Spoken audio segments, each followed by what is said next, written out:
Today I'd like to show you or convince you that sticky matters. If you just watched the latest video on the mister, that's why the table's off, but since it's off I thought I'd just like to show you what's good for keeping your job on the table. See a lot of videos that tell you use the Campton tape, fairly thin, and there's a couple of things about it. Some people put it over and they overlap, so they have two layers sitting on top of each other, so it's a bit higher. Second thing that I find a bit silly is that they cover the whole table with the tape. Why? If you're printing that, why do you need to have the whole table covered? And as you would have seen in the earlier videos, you've only got a certain print area, 140, so you only need to cover that. So that's a waste. You hear other methods. Some people say, oh, it's straight to the aluminium, I have no problem. That is about a 1% success rate. Forget that. Then you hear like the blue tape. Again, it's tape, it costs. Each time you're losing it, you're throwing it away, it's waste. Then there's all different, but there is also the Yoo-hoo sticks. It's just the glue like the kids use.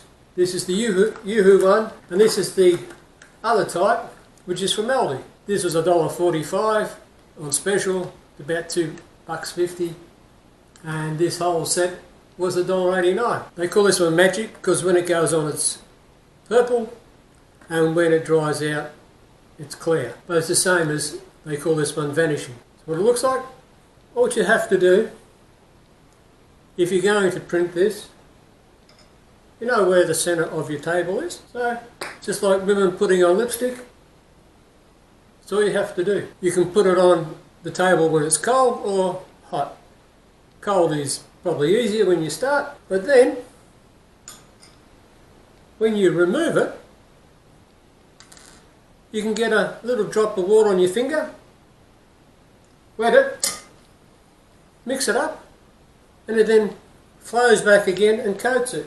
So if you're, say, printing something a bit bigger, or even that big, you can reuse the same wipe 3, 4, 5, 6 times. So no matter is it cheap, it's quick, it works very well. And when you do wet it again, it'll turn purple. If it doesn't turn purple, you may have been using it too much. Then to clean your bed, you just get a wet rag and wipe it clean. No residual stickiness, no tape, no peeling, no double-sided.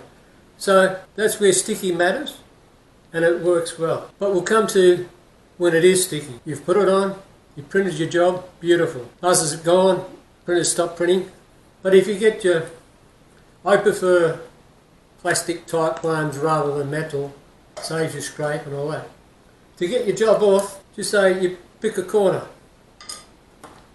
You then work on the corner like that, and then depending on how big the job is, once it gets past a certain area, it will just pop up. If you do that while the print job is still warm, you will be actually squashing that corner.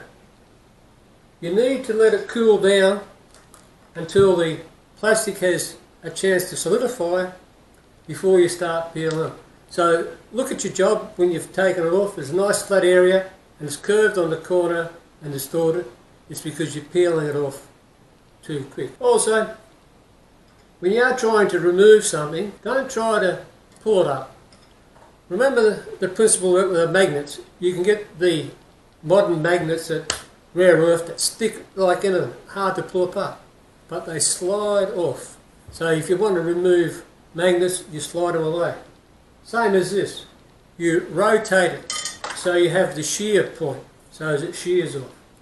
So as you're putting your item on, you're shearing it up and it'll come off. But with these small ones, you need to get yourself a Sharpie stick, white one, because you'll be making yourself quite a few die. You'll be able to play your games of dice, no problem. As you've seen in the previous videos, you're up to the print area and I left it there. I have come across some problems that you may encounter, but you need to do first. Remember we had the feed rate where we calculated the feed rate mathematically to come out. Now what happens is it's pumping out and people jump straight into the 10mm calibration and measurement, and it's 10.2 or 10.5 or 12 or this and that. Do not worry about the measurement first. What you have to do is the whiskers test. What do I mean about the whiskers test? This is the whiskers test. Because you have the feed rate not really set to begin with, you've got a ballpark, it feeds. If it feeds too much, it may be accurately within, say, the 10mm, but you're pouring more plastic on it. So it's the excess plastic that is making it larger or larger. Not your measurements, the actual volume.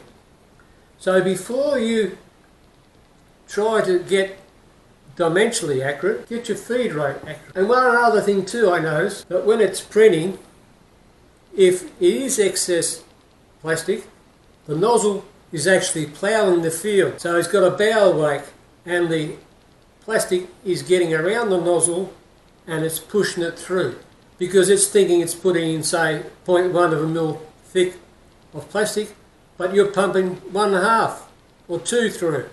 So you're actually flooding it. So on the change of direction, have it retract and lift up. You'll hear some people say, if it retracts, it doesn't create a vacuum. It does. Anything that's got a cylinder with a liquid in it and you pull it back, it will create a suction. The liquid creates a watertight seal. Once the watertight seal is broken, then you don't have it. So as it does suck the ink back up, and the way that works is with the retraction of the filament. Then to stop the ploughing, you then lift it up, go over, and then do it. Set that up first. Set that up first. Your next step is to get your 10mm calibration square. You can draw it up in anything you like. But do not put one on, put two on the table together at the same time. I put in 3 and say 20 and 50mm apart. So you start printing them. As the print head moves, the excess of the feed rate of the plastic comes as whiskers. When you look in the software, you'll see light grey lines of the trace of the head. That's what that is. So what you do, you then start reducing your feed rate. So just say it was 10mm per second or whatever. You then take these off, drop it down to 9, do a print. Then as you go along, the amount of fur will be reduced. If it's too much and it's too skinny and all that sort of thing, you then say try 9.5. So you say I've got too much, I'll cut it back 1. Better or worse? Worse, cut it back by another 1. Better or worse? Gone the other way. Back up by half. So you do your measurements backwards and forwards, backwards and forwards. And until you got your flow rate correct, you're wasting your time. I repeat. Until you got your flow rate correct, you are wasting your time. You're making adjustments to the rod end that has got nothing to do with the problem you're encountering. So remember the whiskers, the wizard, remove the whiskers, get that down, then you can see how you go. I got sick of printing so many little cubes, I ended up just making hollow ones, so that was saving a bit of plastic. So once you've done that, then you can go with your ruler, bigger areas, you can print 4 in each corner, and then you can measure that to be 100, 100, 10, 10. You don't have to do a big block. So then that can be your dimensional adjustments. Flow rate adjustments first, dimensional adjustments after. Try the glue sticks, they are successful. Try with the water, reuse them. Just put an area that you're printing and you'll have quite a successful print. Don't force it off. If you do have a big print area and you leave it overnight with the glue, it's going to be very difficult to get off. So when it's not hot, you can then lift it off. Don't leave it too long. Sometimes it doesn't pop off. As usual, there'll be barcode at the end for you to read, giving you links to the items we've mentioned. If you like the video, tell your friends. If you don't like it, tell me. Subscribe, and I'll answer any questions you have. And thanks for watching, and enjoy your 3D printing.